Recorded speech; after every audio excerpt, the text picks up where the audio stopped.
Hello, Raven. This is the first time we've spoken on the phone, isn't it? Well then, let's not waste time. I'll get straight to the point. Why haven't you gotten pregnant yet? It's been 2.5 years since you married Cam, hasn't it?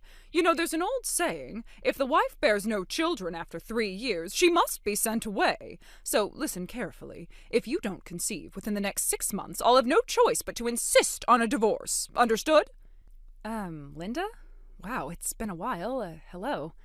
Excuse me? Is that how you greet your husband's mother? Huh?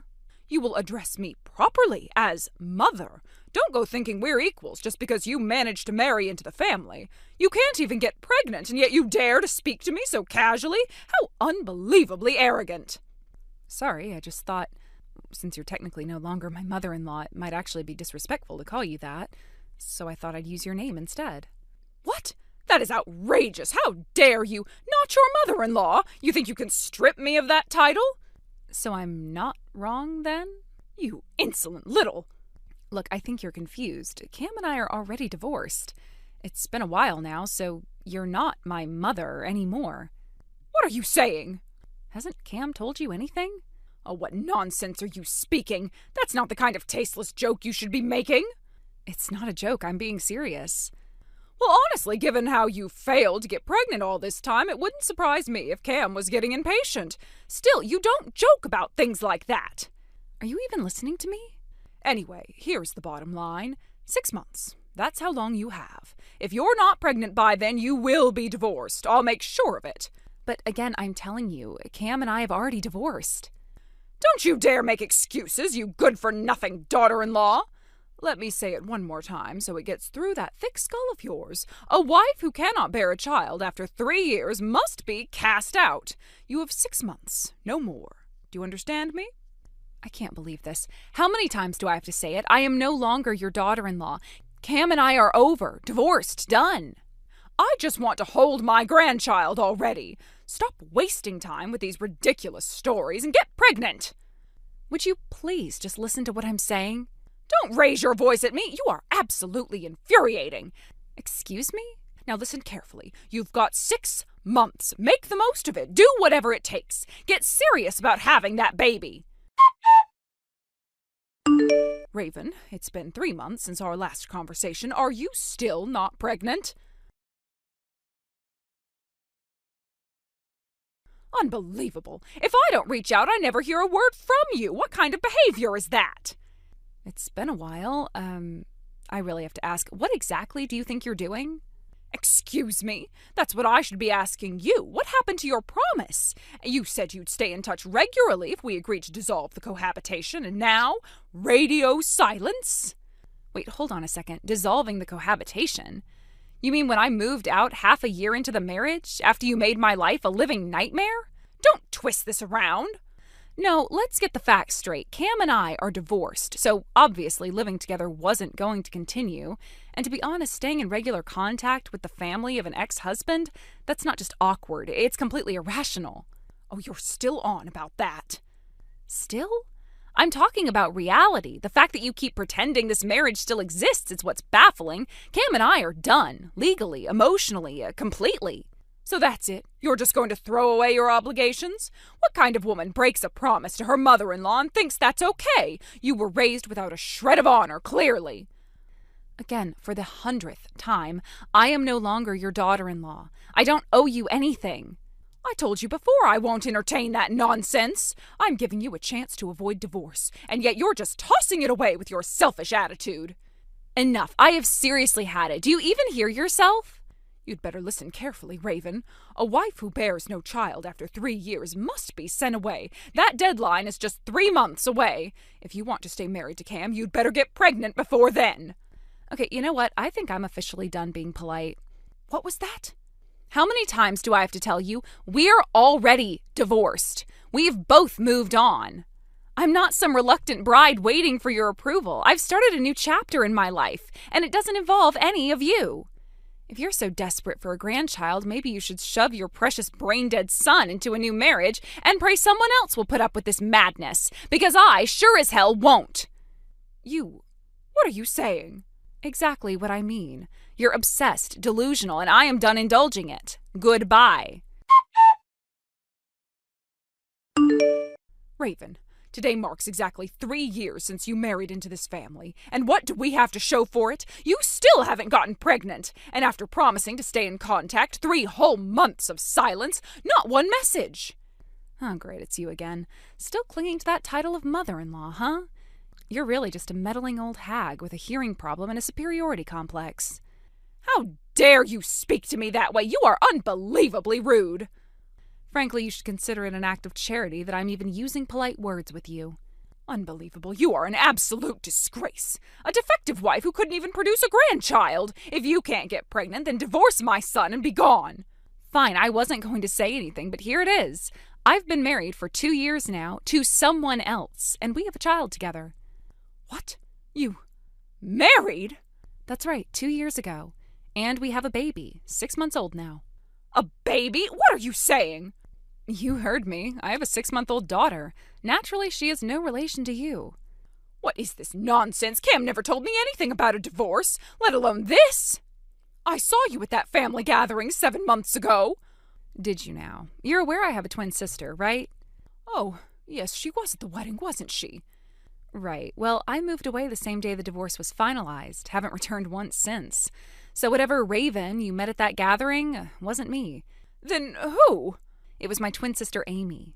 Turns out right after Cam and I finalized the divorce, he filed a marriage registration with Amy the next day. I only found out recently when I got suspicious from your endless delusional messages and decided to look into it. No, that can't be. Oh, that can't be true. Oh, but it is. You see, Cam and I kept the divorce relatively quiet. We told our families ourselves. It was amicable, or so I thought.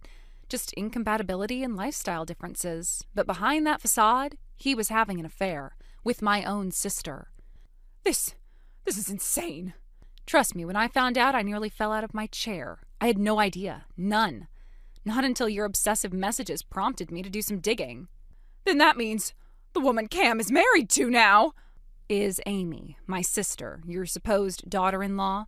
She's the one who's been impersonating me at family events. I don't understand. No one told me. Clearly, Cam probably didn't want you to know the truth. After all, remember how you reacted when Sally, your daughter, was cheated on? Cam lost his mind, threw things, broke half the furniture. You think he really wanted to see you react the same way to him? Oh my God. He used the fact that Amy and I are twins to pull off a switch, and Amy, she played along, pretending to be me when meeting your side of the family. I'm guessing my parents were in on it too, especially since they've always favored her. This is too much. Yeah, I know. Anyway, now that the lie is exposed, I suggest you take it up with the actual people involved. I have no part in this anymore. I see. Well, if that's the case, then I suppose you really aren't part of this family anymore. There's no reason for us to speak further. I'll be going now. Oh, no. You don't get to walk away like that. You forgot something. What? A thank you. You should be thanking me. For what? If you hadn't kept pestering me like a lunatic, I never would have uncovered what Cam and Amy were hiding, so thank you. Because of you, I now have rock-solid evidence of their infidelity. Wait, what are you saying? I've already filed for compensation. I'm suing them both for emotional damages and breach of trust. No, wait, you're what? Oh, didn't you know? Cam's unemployed now. Apparently he made a massive blunder at work, got fired, blacklisted, so he's not exactly in a position to pay that settlement. Unemployed? And from what I've heard, he's hoping you'll help cover the damages. Isn't that sweet? Wait, Raven, please, you don't understand. We already burned through our savings when we covered another settlement years ago. Amy hasn't been sending money like she promised. She's gone radio silent. We have no way to pay this. That's not my problem. All I care about is receiving full compensation. I don't care where the money comes from. You can't be serious. I said we don't have it. As your former mother-in-law, I am ordering you to... There it is again. As your mother-in-law. Still clinging to that? You sound pitiful, honestly. It's just sad now. What's that supposed to mean? It means I'm done. I have nothing more to say to you. Raven, wait. Goodbye. And with that, I'll be blocking you for good. No, wait, please!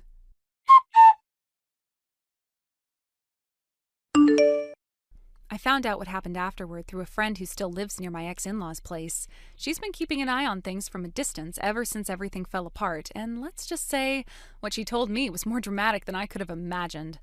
Apparently, not long after I sent that message to my former mother-in-law, the one where I told her exactly how much damage they had all caused, she decided to take matters into her own hands. She summoned both her son and his new wife, the woman he cheated on me with, over to her house. From the outside, it looked like she was trying to resolve things, maybe have a long overdue family discussion to talk through the consequences of their actions. But instead of a calm sit-down, it turned into absolute chaos. The moment they arrived, everything spiraled out of control. My friend said it was like watching a storm unfold indoors.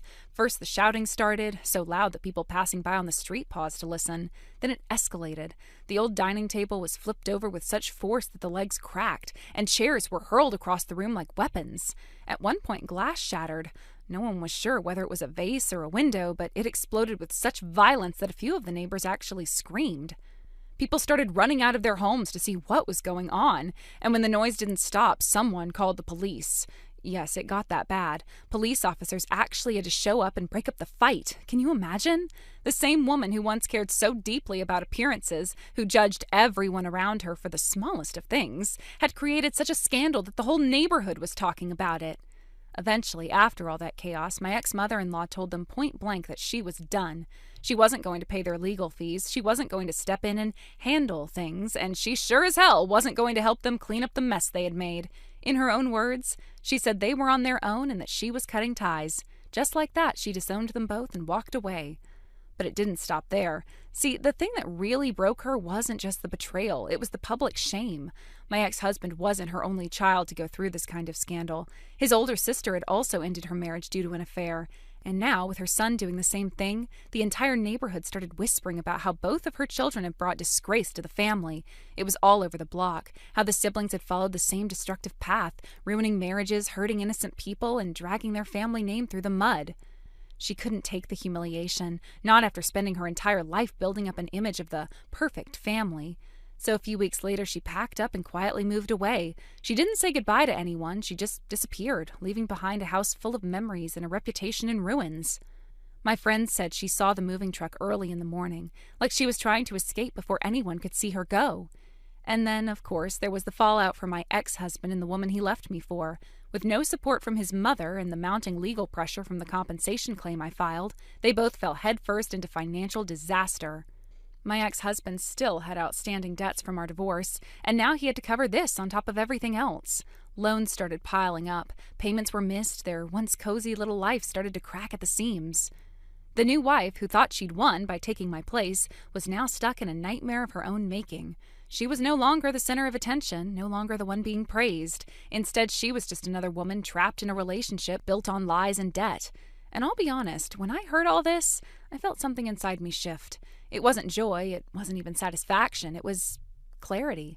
For so long, I'd been walking around with this heavy fog in my chest, wondering if I was the fool, if I'd overreacted. I should have handled things differently. But when I heard how everything had fallen apart for them, how the truth had finally caught up, it was like that fog started to lift. I didn't want revenge. I never needed them to suffer the way I did. But knowing that consequences finally caught up with them, that they had to face the reality of what they'd done, gave me peace. Not the kind you scream about, the quiet kind. The kind that lets you breathe a little deeper at night. And maybe that sounds cold. Maybe it does. But I think anyone who's ever been betrayed, who's ever had their world ripped apart by people they trusted, will understand.